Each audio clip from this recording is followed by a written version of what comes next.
Skrip ni pula, dia ada pelbagai structure lah. Seperti yang ada dekat dalam note tuan dan puan tu. Okay, bila kita dah ada skrip, kita akan buat copywriting. Okay. Bila dah ada copywriting, baru kita akan buat poster brief. Okay. Kalau yang buat design biasa kan dengar pasal poster brief ni.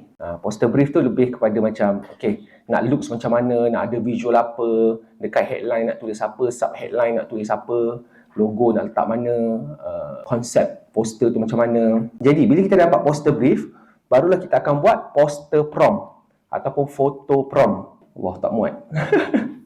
Saya sambung bawah lah. Okay.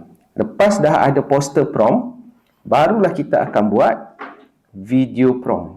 Poster brief, lepas tu ni video prompt. Disebabkan tuan-tuan dan puan-puan ada akses untuk menggunakan Gemini, jadi anda boleh menggunakan Google VO3. Google VO3 ni adalah video generator. You tulis je you nak apa dan dia akan generate lah